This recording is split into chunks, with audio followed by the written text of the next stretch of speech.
Okay guys, welcome to my workshop. I just want to go through what we're going to be doing and why we're doing it. I'm committed to passing on information. I want to teach guys to have a passion for knife making. I'm known for front flippers really and slip joints. Those are the types of knives that I make, but I'm not limited to that. And just wanting to pass on info, little tips and tricks. They're always invaluable. Just like I've learned from many others, it's super useful to be mentored and taught. And whilst it's difficult for me to see each of you in person, I have had some guys coming from overseas, and I have had avid knife makers in and out my shop. But the electronic way is probably going to be the best way for me to get this information across. So I want to really try and teach you the nuances of how I do things, how I achieve my actions on my front flippers, how I achieve my walk and talk on my slip joints. Yeah, hopefully a lot of you are going to find this useful, and it might even be useful for collectors to know what goes into making a knife and making it in a particular way. Let's hope that that's a benefit to everyone who watches this, and we'll definitely take it from there. Just on another quick note is, if I'm going to be setting this up perfectly every time so that there's a white background and perfect lighting, it's never going to happen. So I've just chosen to shoot as is, and we just rock and roll the way it goes. This is a working workshop, so I've got Sven, who's my colleague in the background. He's also going to be working, and we're just going to carry on. So it's not going to be perfect filming and perfect editing, but hopefully we get the information across in a messy sort of working workshop. And so if you don't mind the environment and sift out that, then definitely you're going to get some good info, and hopefully I will equip you guys to make the best knives that you can make. Might not be perfect filming but there'll be perfect knife making. Big thanks to Bruce behind the lens as well, that's making this happen. How's it? Alright, so we're going to grind this native slip joint blade. This blade has been cut out and hardened, tempered and surface ground.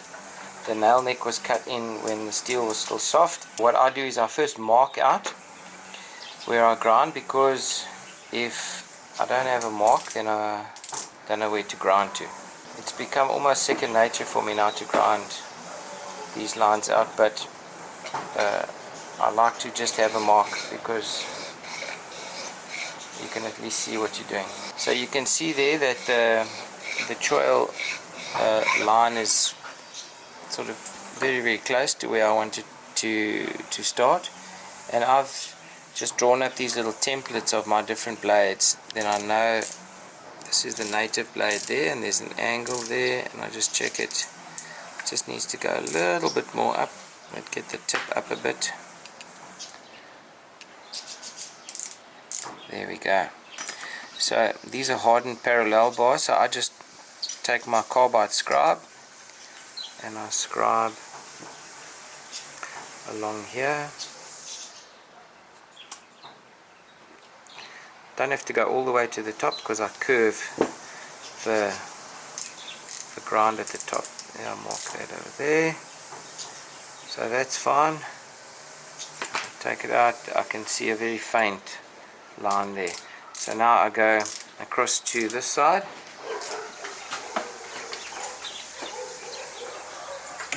I take this little washer. This is about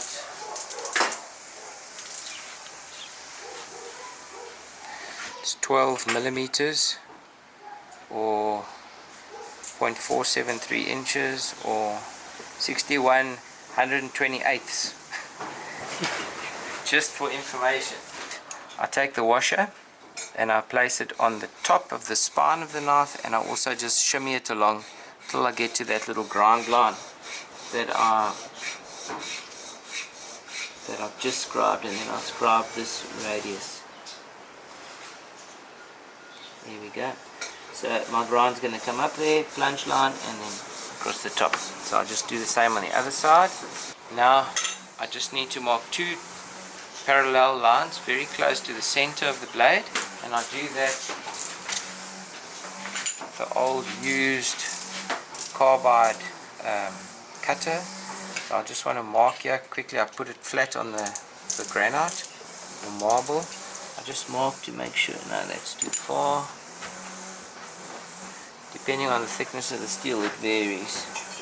That one's better. So there we go. I just pull that across. I like to mark the spine as well.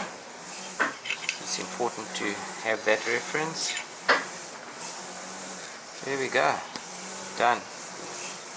There's the two parallel lines there. There's the two parallel lines there. And I grind to those lines, or maybe just onto those lines. And then I'm assured that my edge thickness is consistent all the way. And especially when I'm tapering near the front of the blade, that my tapers are even. Please don't mind my attire, because when I'm grinding, the sparks fly up and burn the very little bit of hair that I have left on my head. So this is my grinding setup. As I built this grinder, got a 3-phase motor, and I got a variable speed drive on it, so I can control the speed. A rule of thumb is the coarser the grit, the faster you can go. The smoother the grit, the slower you go, because you don't want to burn or overheat your steel. So I've got a ventilated wheel, 300mm or 12-inch. Now the first thing I'm going to do is I'm going to grind in what I call the 45s, which is just the rough bevels on the tip of the blade. I'm just getting the tracking right here. That's fine. And I also use a rest.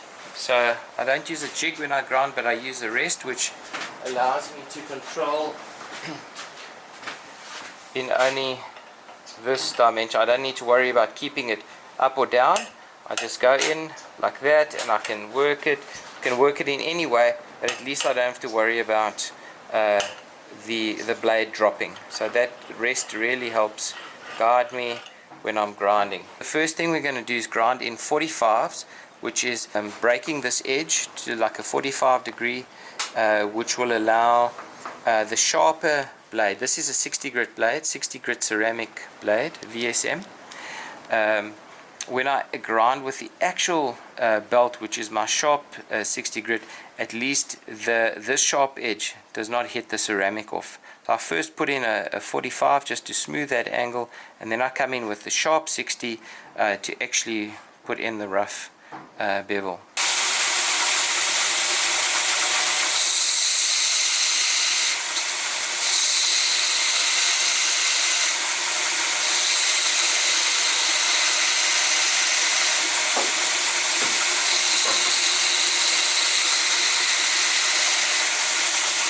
You can see there, that's what I'm doing. I'm just breaking the edge, and I'm working to that line that I scribed earlier. So I'm just going to go just a little bit more, because I want to almost go just over that line, so I can get a good starting point for my edge thickness.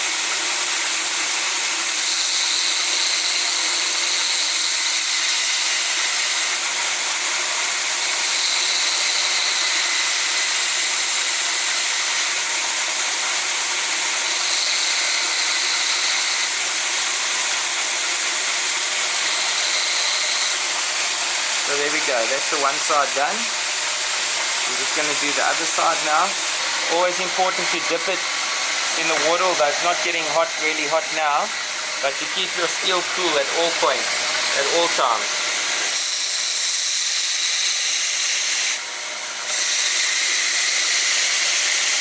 So now I'm going to put my sharp 60 grit ceramic belt on and take the bevel from there all the way to the top.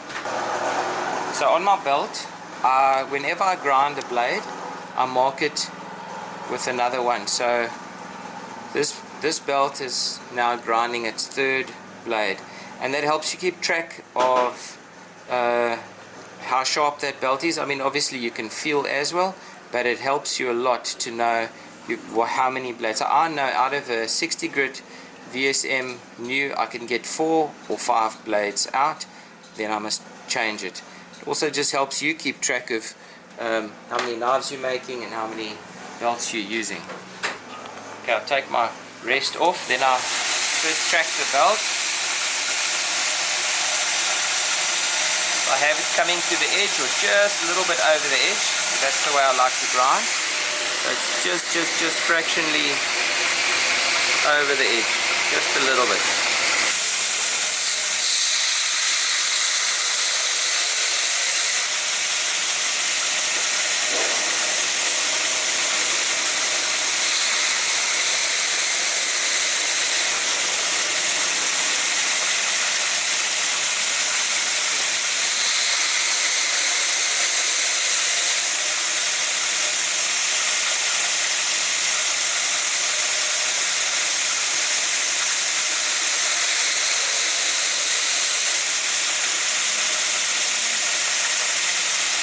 Going pretty quickly, just a few more pulls.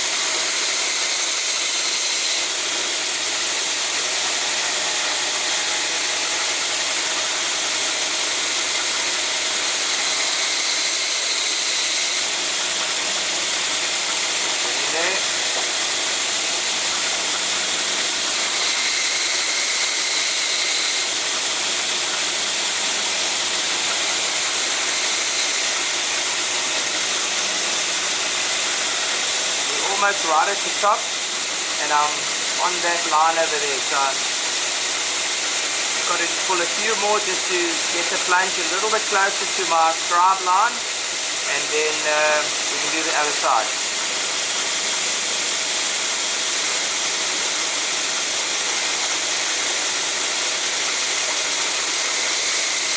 So you can see that I've come quite close, within about half a millimeter of the marked scribe line. I've come right along the top. You can just see just fractions of where I haven't touched it. So I haven't touched the spine at all, and from there it tapers to the point. If you look at that, you'll see there full thickness to edge thickness. I'm going to do the same with the same belt, the Sharp 60 on this side, and then we're going to go to a used 120 and start refining this bevel as we work our way up to 400 grit, and then it's a hand rub from 400 to 800. We've just finished the 400 grit now, which is the final grit on the grinder, both sides 400 grit, so it's on the plunge line now. And now we're going to go to a hand rub of 400 and then to 800. Alright guys, well I hope you enjoyed the video and that the content is helping you out in making your knives and understanding how knives are made. If you like the video, give it a thumbs up, like and subscribe, and yeah, we look forward to giving you some more.